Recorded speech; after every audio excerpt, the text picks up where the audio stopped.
Hello, my friends. Welcome back to the broadcast. My name is Justice Knight of Restricted Republic. Today, filling in for Lisa Haven, and for very good reason.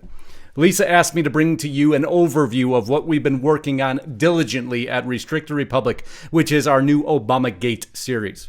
We're on part 4 right now. This is the most paramount storyline right now occurring in politics in America. And for very good reason. The implications of this saga now being blown open by Richard Grenell amongst any others, exposing and unclassifying information that is rounding off everybody's understanding of what we all assumed, but now the depth of which is beyond imagination. But before we get there, I'm going to ask you once again, if you haven't subscribed to my YouTube channel, I certainly hope you will. And if you haven't been over to Restricted Republic, please take advantage of discount code BAND. Use it at checkout. Get your first 12 months for $6 a month, or enjoy an annual subscription for $60 so that you can really get in depth on the information that is being created at great length there. There's only so much time we can allocate at one time to certain information. We try to keep it very concise for you and on point, like this. Flynn was not masked because the FBI framed him as a clandestine agent of Russia. Well, there's a problem with that storyline. The fact that that's a felony. Because if he was picked up and his conversation was picked up as they're declaring within the FISA searches, which is a whole different saga in itself, and they know now that there was no information exchange that was illegal, then his name should never have appeared. So to say his name was never masked is a felony. But of course, mainstream media won't cover it that way for you. They want to continue to push everything down the road. As the article states, having told their note takers at the Washington Post, the state-run media Washington Post, as they've tried to spin this information, because this is one of the biggest disinformation campaigns you've ever seen. This Russiagate, ObamaGate hoax that has nothing to do, and I shouldn't say it's a hoax because it's very real.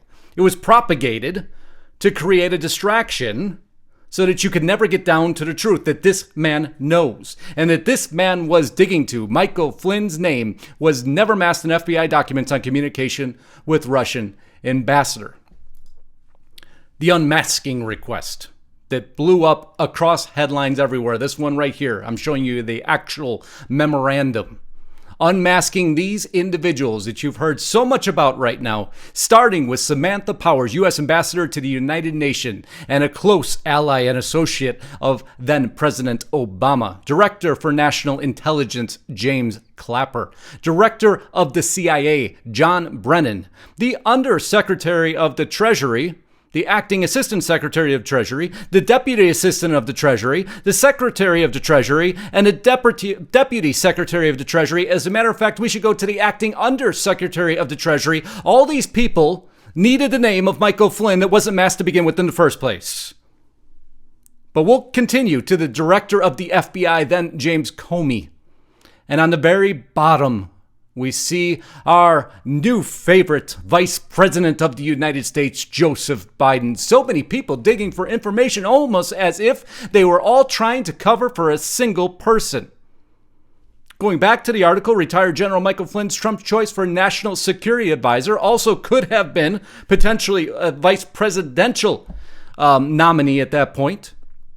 Cultivates close Russian contacts. He has appeared on Russia Today, received a speaking fee from the cable network. You see on Washington Post how they spun this up to make you believe at first that Flynn was this Russian agent, and then he was just a puppet of the Trump administration, destroying the man's reputation. And there's a reason why they're demolishing his reputation.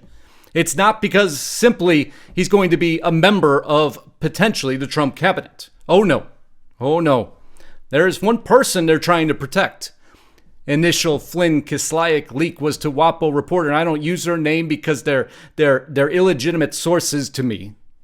Because the more you study, you realize this disinformation campaign, the depth of it, simply used as note takers for the administration. The leak came directly from sources who saw a transcript and described it. And again, I'm not going to use the word journalist. To the note taker.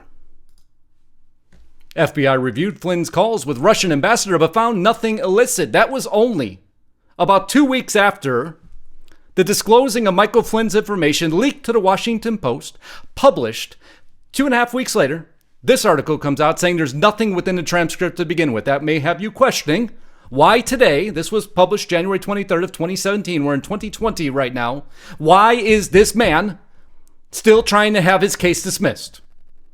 You should be asking that question, because everybody's asking that amongst many other questions. This on The Federalist. Did Obama's Department of Justice leak Michael Flynn's Russia phone call to set him up? Did the Department of Justice leak or arrange the leak of Michael Flynn's call with Sergei Kislyak to get around the FBI's effort to keep secret the investigation of Flynn? They did. And that's all coming out now in the wash, and I'm going to show you 2 examples of that. Flynn's lawyer, Sidney Powell, in October 24th of 2019 court filing alleged that the Office of Net Assessment Director James Baker is to believe to be the person who illegally leaked the transcript of Mr. Flynn's calls. You'll notice I will never say a Washington reporter's names. It's absolutely useless. So far, this has not been confirmed by the government, and Baker has not been charged.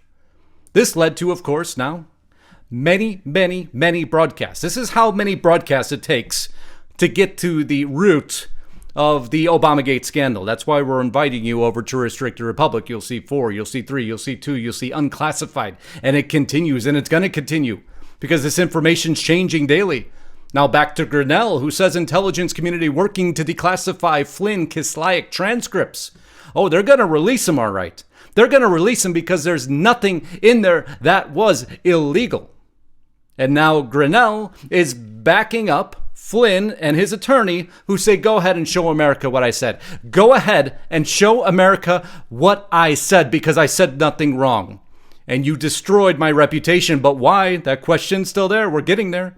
Grinnell declassified full text of Susan Rice's January 2017 meeting email about secret Oval Office meeting. Now we're going to get into the meat of this discussion. This released on Chuck Grassley's website. And it was an entire transcript of a Susan Rice email that she sent to herself. This email. And make that a little bit bigger so you get a good look at it. From Susan Rice to Susan Rice. On January 5th, following a briefing by IC leadership on Russia hacking during the 2016 presidential election, President Obama had a brief follow-on conversation with FBI Director Jim Comey and Deputy Attorney General Sally Yates in the Oval Office. Vice President Biden and I were also present. Well, that immediately goes against the narrative where many people said there wasn't that many people in the room. President Obama began the conversation by stressing his continued commitment to ensuring that every aspect of this issue is handled by the intelligence and law enforcement community, in quotes, by the book. The president stressed that he is not asking about initiating or instructing anything from a law enforcement perspective. He reiterated that our law enforcement team needs to proceed as it normally would, by the book. From a national security perspective, however, President Obama said he wants to be sure that as we engage with the incoming team, we are mindful to ascertain if there's any reason that we cannot share information fully as it relates to Russia. The president asked Comey to inform him if anything changes in the next few weeks that should affect how we are sharing classified information with the incoming team. Comey said, "Of course we should."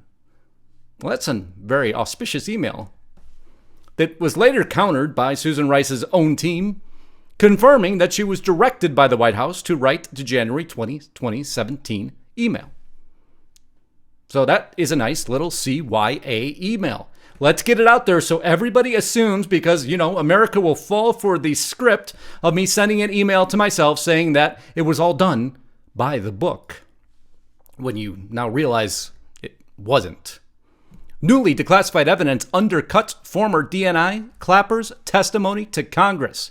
The new FBI records raised doubt about former intelligence community chief's claims he never briefed Obama about Flynn Kislyak calls. I never did. Well, here's his testimony and the interview of James Clapper. Let's go to the section where he actually stated that. Did you ever brief President Obama on the phone call?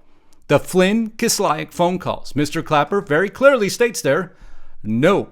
I like the period. Makes it even more powerful. But if you go to this Breitbart article here, James Clapper may have lied to Congress about briefing Obama on Flynn Kislyak calls. Because if you look at James Comey's testimony, I briefed it to the Director of National Intelligence, and Director Clapper asked me for copies, which I shared with him. In the first week of January, he briefed the President and the Vice president. Well, that's in stark contrast to the testimony that was given. And, you get in a lot of trouble when you lie in those investigations, so it appears once again we have somebody else that's lying. But again, who are they protecting and why? Why is Michael Flynn such a centerpiece? Why are so many people working diligently to protect those interests? Why, when the Department of Justice comes out and says, no, you have to, we're strongly suggesting that you end this case, and immediately thereafter comes out this recording. The news over the last 24 hours, I think, has been somewhat downplayed about the Justice Department dropping charges against Michael Flynn, and the fact that there is no precedent. We're just going to stop there for anybody who may have not recognized that voice. That is President Obama's voice talking privately, well, until now, with ex-members of his administration. We'll listen in a little bit further as to what he has to say. That anybody can find for someone who's been charged with perjury. Just getting off scot-free. Our basic understanding of rule of law is at risk. For those of you who study communication and have studied how Obama speaks in the past, you'll quickly understand that he is putting a great deal of thought into this statement and very carefully monitoring every word, because he knows, in my humble opinion, what he's saying and what he's attempting to do. Once again, to tarnish and destroy the reputation and name of Michael Flynn. But we'll finish off this clip quickly. And when you start moving in those directions, it can accelerate pretty quickly, as we've seen in other places. So I am hoping that all of you feel the same sense of urgency that I do. I'm hoping that everybody feels the same sense of urgency as I do. Shortly thereafter, the judge in the case continues to not dismiss it. Not that, of course, ex-President Obama had put out that message for that judge to hear that and push the case. No, not at all, because he has made a concerted effort to shut down Michael Flynn since the very beginning. In this testimony by Hope Hicks, we'll contradict that statement specifically. Are you aware that President Obama made comments about Michael Flynn to the blank? Yes. Well, she interrupted quickly. To the president-elect, being President Donald Trump. Yes. And how did the president-elect receive those comments? The lawyer says you can answer. I think he was a bit bewildered that, of all the things the two of them could have been discussing, the transition of the administrations, the only thing that President Obama was interested in discussing, according to the testimony here, is that something else came up. And did you feel that President Obama's comments sat with the president-elect more than you expected? I did, yes.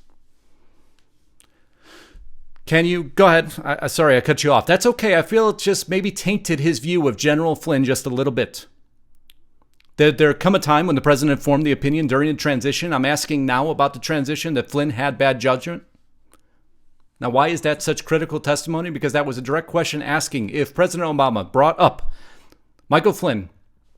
Michael Flynn was somebody who supported Mr. Trump. He was at the point in time considered a possible vice presidential candidate. And that's all Obama could think about talking about. That shows you the significance of Michael Flynn. The significance now, remember when Baker was the one who may have leaked all that information? Well, now they're estimating the Baker is actually the one who flipped.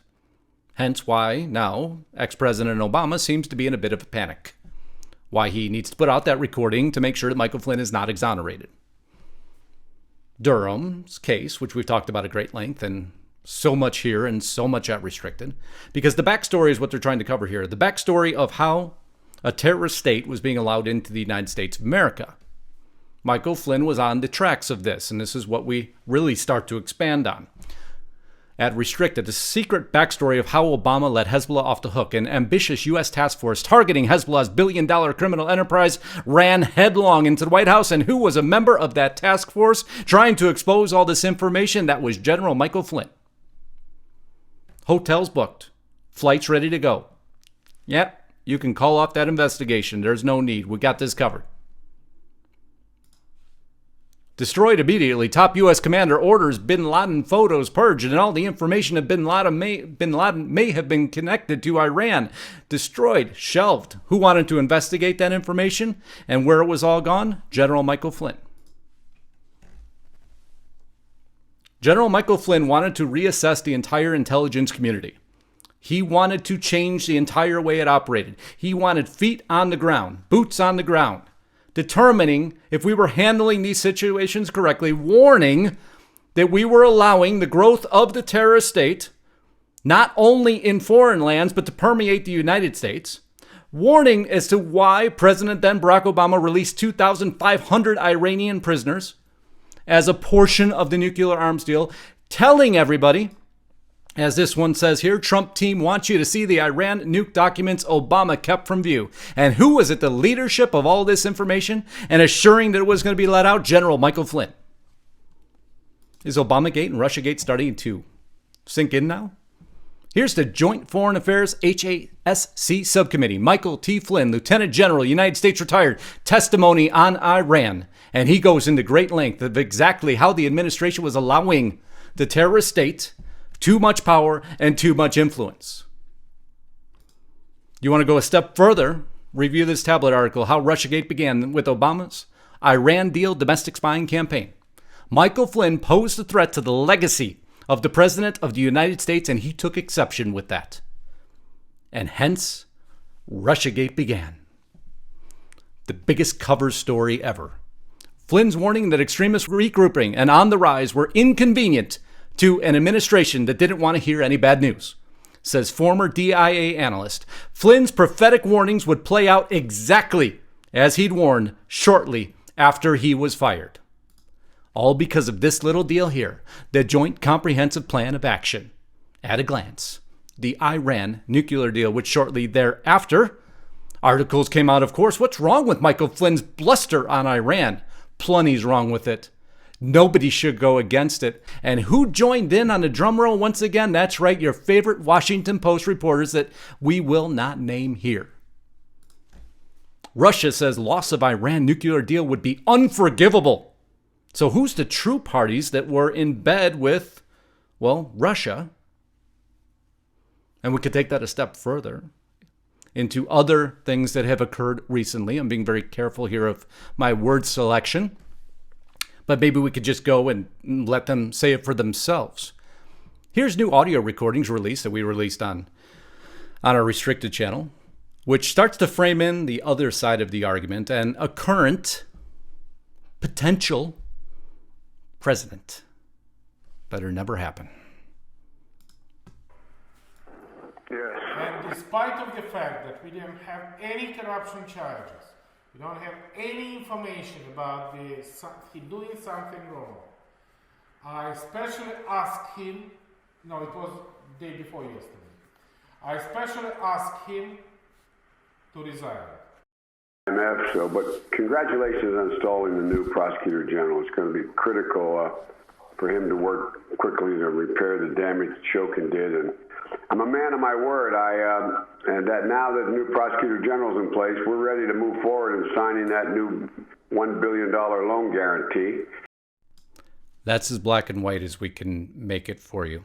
Now that Shokin's gone, now that Shokin will no longer could do the damage he was doing to Burisma and many other investigations, thank you, we will now move forward with $1 billion loan guarantee. That is quid pro quo by definition. That is exactly what the current president of the United States was impeached for. But yet, that's exactly what they did. You see, it's all a ruse. It's always been a ruse. It always will be a ruse.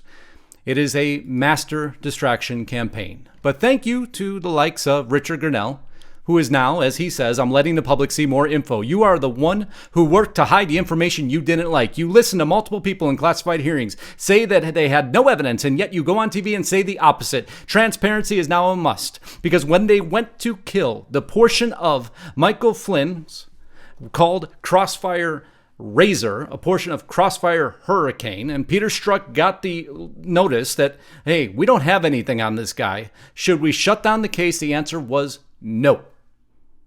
The answer was a resounding no.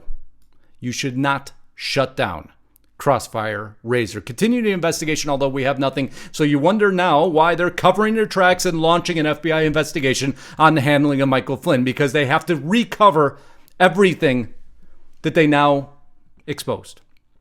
Well, that Richard Grenell and the likes of these new American patriots are exposing. So that is just the very beginning of ObamaGate, which we cover in great depth even further because there's only so much time here to cover it. We invite you again over to Restricted Republic. Please join us there. And in closing, Lisa asked me to give a shout out to her sponsor, oliveoil60.com. If you haven't been there yet, an amazing product. We carry it in our home. So many different usages, but not only the usage by using it on salad or other food or steak that you prefer, but moreover is the powerful benefits of this product. If you go down just into their website alone, an incredible website, incredible resource. Boost your immune system. How important is that nowadays? Going into the benefits, C60, the carbon 60 molecule, delivers more than 172% the power of vitamin C as an antioxidant sitting within this bottle right here. What an amazing product, an amazing sponsor. Those you always enjoy promoting. So make sure you get over to oliveoil60.com and help support Lisa and her, the sponsor who helps to support Lisa. So until next time, once again, if you haven't subscribed to my YouTube channel, I certainly hope you will. Until next time, Godspeed and God bless. Thank you for allowing me to fill in today. Enjoy your weekend and have an amazing Memorial Day. Signing off.